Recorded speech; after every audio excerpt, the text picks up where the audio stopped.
안녕하십니까? 오늘은 11월 9일 목요일, 교과의 주제는 초대교회의 모습입니다. 기도하고 시작하겠습니다. 거룩하신 주님, 다시 한번 이 아침을 저희에게 허락하시고 또 말씀 앞에 나올 수 있도록 은혜 베풀어 주심에 감사드립니다. 오늘은 초대교회의 모습 속에서 우리가 닮아야 할, 또 우리가 배워야 할 귀한 모습을 상고해 보겠습니다. 하나님, 이 시간 성령께서 저희들과 함께 하셔서 깨닫게 하시고 우리의 삶이 변화되게 하여 주옵소서. 예수님의 이름으로 기도합니다. 아멘. 네, 오늘 배경이 되는 말씀은 사도행전 2장 41절부터 47절의 말씀입니다. 제가 읽겠습니다. 그 말을 받은 사람들은 침례를 받음에 그날에 신도의 수가 3,000이나 더하더라. 그들이 사도의 가르침을 받아 서로 교제하고 떡을 떼며 오로지 기도하기를 힘쓰니라.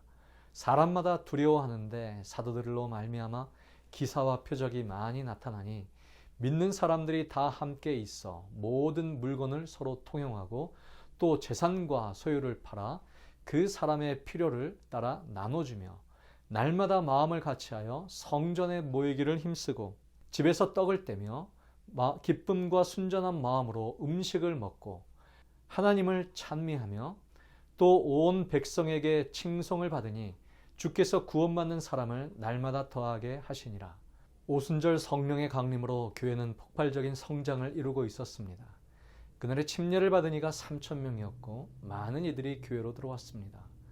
이 초대교회 부흥에는 두 가지 요소가 있는데 첫째는 가르침, 그 둘째가 교제였습니다.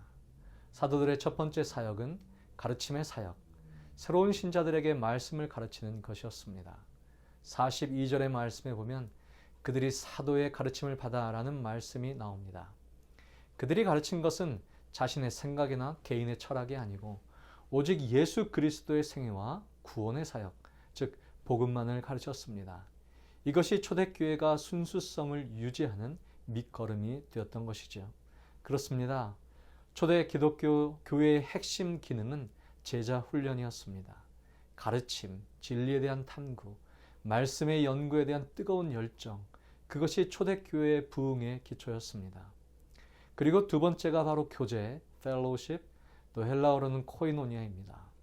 사도행전 2장 42절에는 교제하며 떡을 떼며 기도하기를 이라고 기록되어져 있습니다.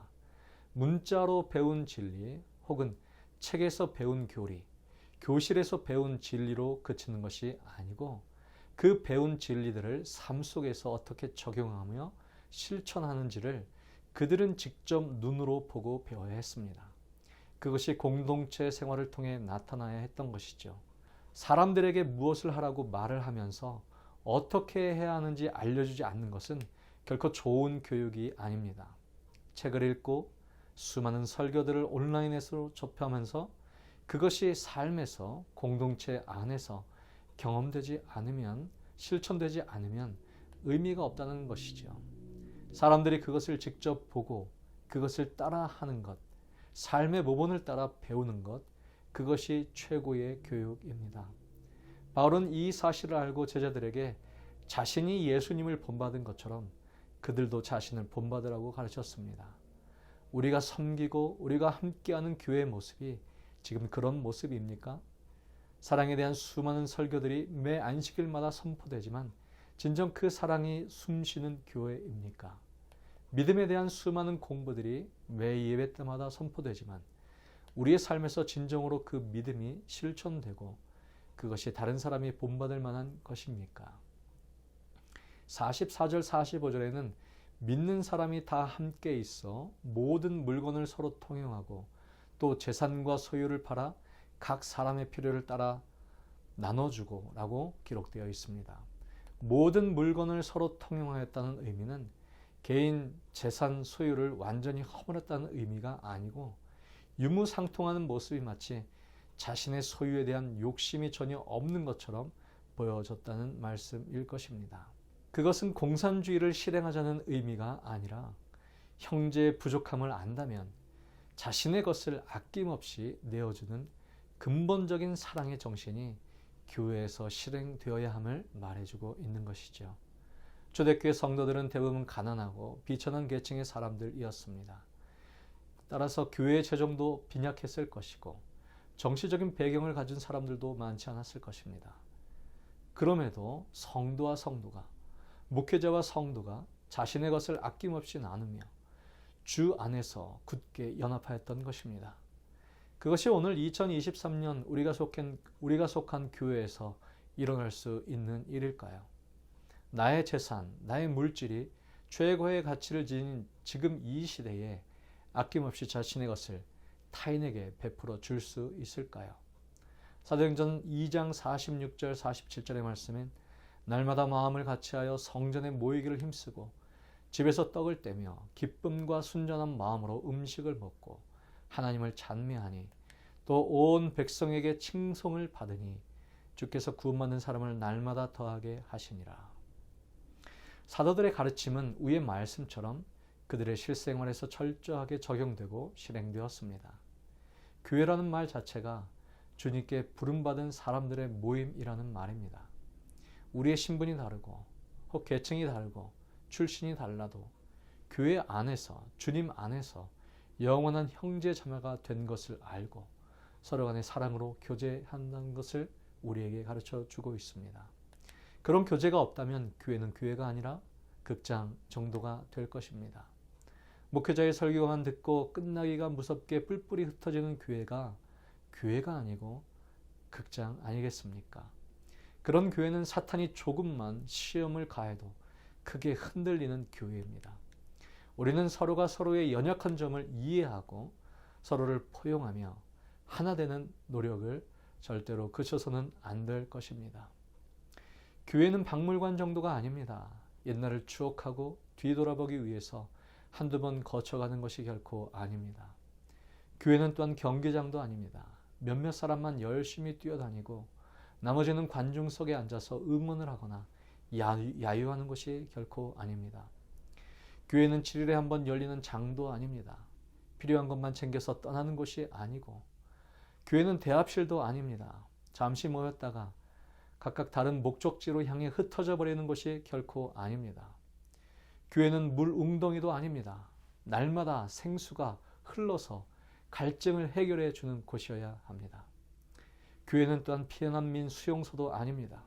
끼리끼리 웅크리고 앉아서 웃음도 빚기도 없는 얼굴로 불안해하며 초조해하는 그런 곳이 결코 아닙니다. 교회는 쉬어가는 휴게소도 아닙니다. 옆 사람이 누군지 관심도 없고 제 볼일만 보고 바람처럼 사라져버리는 곳이 결코 아닙니다. 교회는 야전병원입니다. 인생이란 전쟁터에서 상처 입은 사람들을 치료하고 회복시켜서 다시 본연의 임무로 돌아가도록 격려하는 곳입니다. 교회는 또한 신병훈련소입니다. 서툴고 모자란 그리스도인 신병이라도 훈련시켜서 그리스도를 위한 좋은 군사가 되게 하는 곳입니다. 말씀을 연구하고 사랑으로 교제를 나누며 단단하게 서로를 지켜주는 믿음의 공동체, 사랑의 공동체가 바로 우리의 교회가 되어야 할 것입니다. 그래서 교회에 더욱 필요한 사람들은 유능하고 힘이나 재력이 있는 사람들도 또한 중요하지만 더욱 중요한 것은 따뜻하게 서로를 품어주고 넉넉하게 받아주는 그러한 사람들일 것입니다. 우리를 만난 사람들에게서 세상 사람들과 재림교인 성도의 차례를 비로소 알겠다는 고백을 우리가 들어야 하지 않을까요? 해밍웨이는 그런 은혜를 경험하지 못했던 것 같습니다.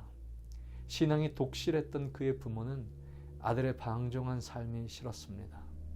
나중에 어머니는 아들이 자기 눈에 띄는 것조차 싫었다고 합니다. 심지어는 아들의 생일에 케이크와 함께 아버지가 자살할 때 사용했던 권총을 보내기도 했답니다. 그리고 자식인 너를 키우는 동안 사용한 돈, 그것을 갚으라고 편지를 했다고 합니다. 꽃이나 과일, 어머니가 좋아하는 선물들을 보내서 내가 받은 은혜를 청산하라고 독촉했다고 합니다. 하나님께 대한 의무를 소홀히 한 것도 갚으라고 요구했으나 해밍웨이는 끝내 어머니나 하나님께 대한 미움을 떨쳐내지 못했다고 하죠. 그의 어머니는 자신의 교회에서 받은 교육이 삶에서 전혀 드러나지 않았던 것 같습니다. 교리에 대해서는 우등생이었지만 그것이 삶에서는 전혀 실천되지 않는 낙제생 인생을 살았는지 모르겠습니다. 여러분들의 교회는 어떻습니까? 아니, 여러분들의 삶은 어떻습니까? 피터 그리브라고 하는 사람이 나환자로 일생을 살아온 그 사람의 회고록에서 나온 다음과 같은 내용이 있습니다. 그는 인도에 살던 중에 이 병에 걸렸습니다. 부분 마비에 한쪽 눈까지 멀어서 영국에 돌아온 그는 성공의 수녀들이 운영하는 어느 한 공동체에 넘겨졌습니다. 일도 할 수 없고 사회에서 버림받았다고 생각한 그는 원망 가득한 그 삶이 싫어 자살을 생각했다고 합니다. 어느 날 아침 일찍 잠에서 깨어 산책을 하는데 웅성거리는 소리가 들려왔습니다.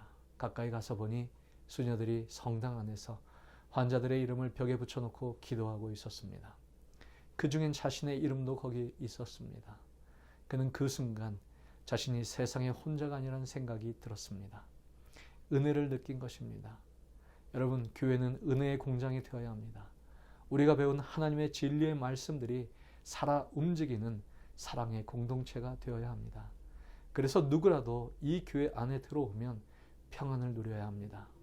그것이 오늘 제가 섬기는 교회, 여러분들의 섬기는 교회가 되기를 간절히 소망합니다. 기도하겠습니다.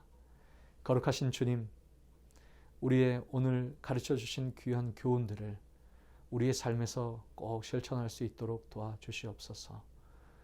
우리가 말씀을 배우고 그 말씀이 우리의 삶에서 꼭 실천되게 하셔서 능력 있는 그리스도인의 삶, 그 모습을 통하여 많은 영혼들이 주님 앞에 나올 수 있도록 그 놀라운 축복과 그 경험이 우리의 것이 되게 하여 주옵시기를 예수님의 이름으로 간절히 기도했습니다. 아멘.